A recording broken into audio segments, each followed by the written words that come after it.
am not Nicholas Alahverdian.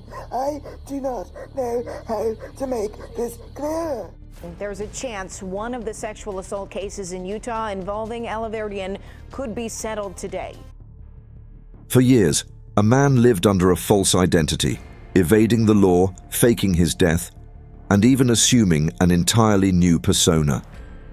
His name was Nicholas Alahverdian, but to the world, he was Arthur Knight, a man who had supposedly died in 2020. The truth behind his deception was as twisted and complex as the story he built, involving not just one man's attempt to escape justice, but also the lives he destroyed along the way. The tale of Nicholas Alahverdian is one of lies, abuse, criminal activity, and ultimately his return to face justice. But what led to this journey? Why did he choose to disappear? And how did his web of lies come crashing down? Nicholas Alahverdian was born in Rhode Island. He appeared to be a promising figure early in his life. As a young man, he became well known for his advocacy work, especially in pushing for reforms within the state's foster care system. Having grown up in foster care himself, he used his personal experiences to highlight the challenges faced by children in the system. Alahverdian's passion for improving the lives of vulnerable children garnered him recognition and support from various groups.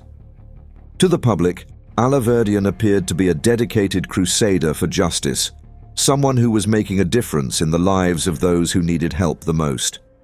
His efforts to reform the foster care system seemed noble, and many admired his courage in sharing his own painful story. However, beneath this seemingly noble exterior, a much darker side of Nicholas Alahverdian was beginning to take shape. While he publicly presented himself as a dedicated activist, his personal life and legal troubles painted a very different picture. Alahverdian was convicted of groping a woman at a community college in Ohio, a relatively minor offense compared to what would soon unfold. This incident, though not as severe as some of the other accusations that would follow, marked the beginning of a pattern of criminal behavior. He is someone that needs to be put on trial for rape. I've worked very hard to remember not everybody's a monster. There were a couple of times I wondered if he was going to kill me in that basement. As time passed, Alahverdian's legal issues grew more serious.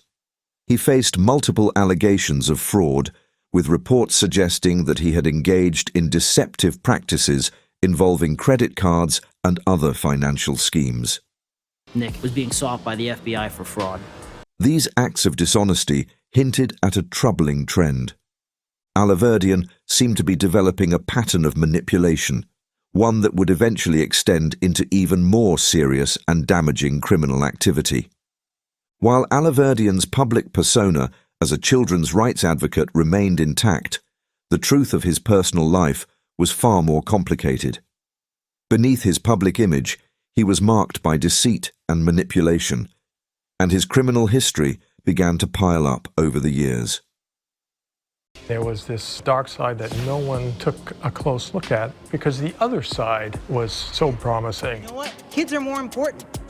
In 2008, he was accused of the rapes of 2 women, a case that embodies manipulation, violence, and a long road to justice.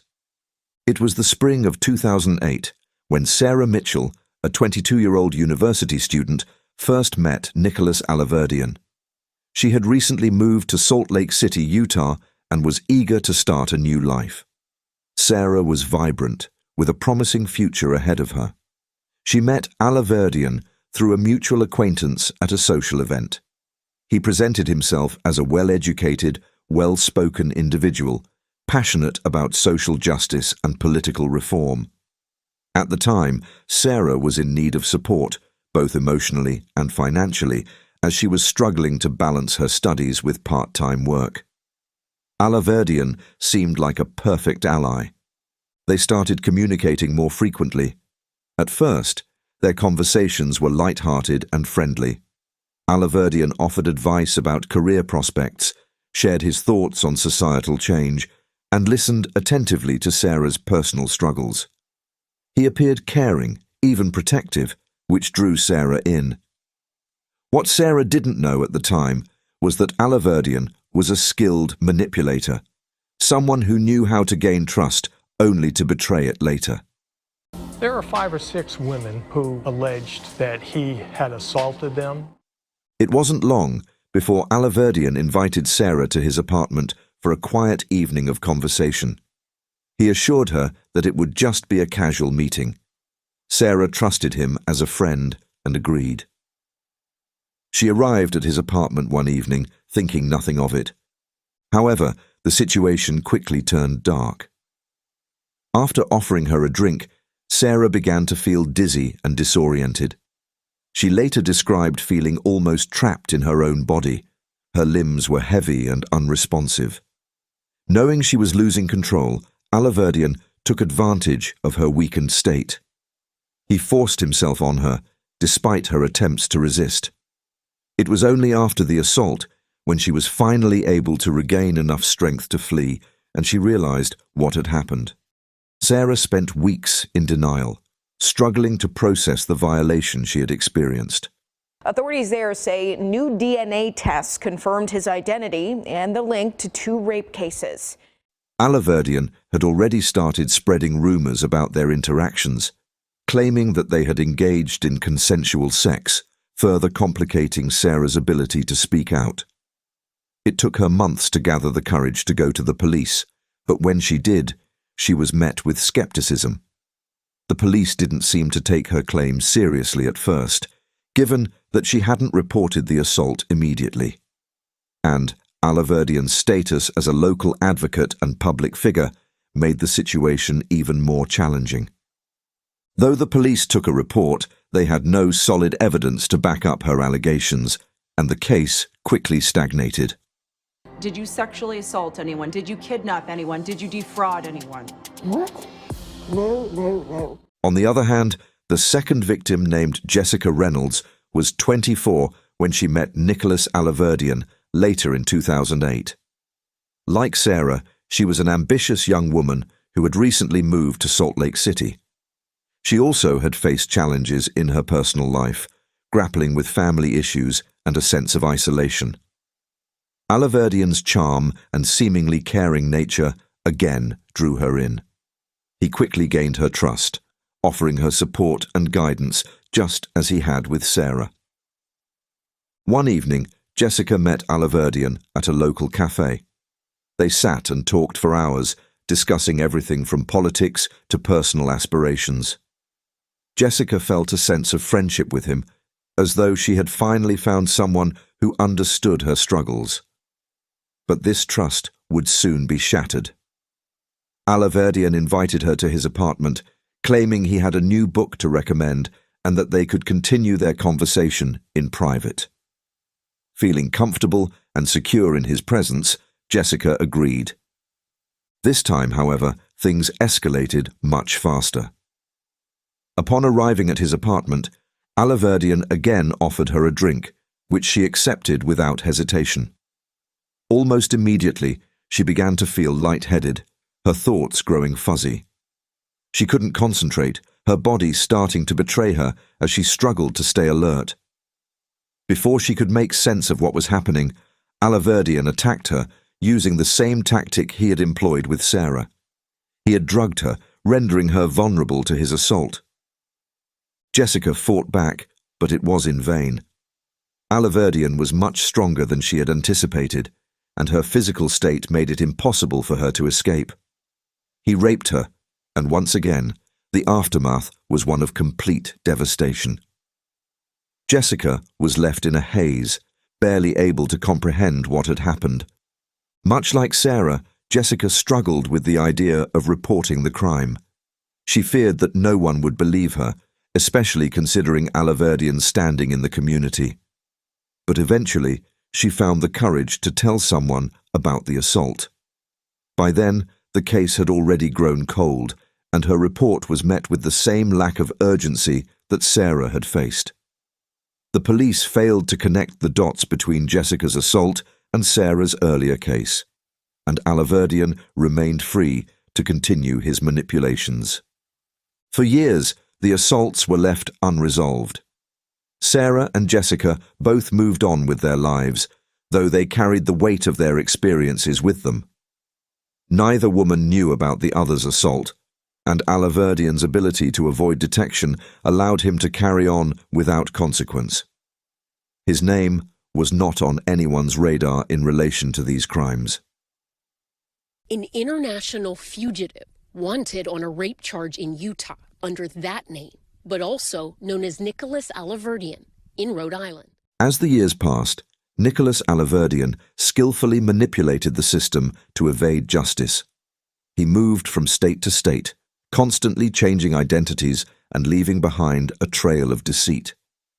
In 2020, Alahverdian took his deception to a new extreme by assuming the persona of Arthur Knight, a completely new identity that allowed him to vanish from the public eye. I do not prefer to be called Arthur Knight.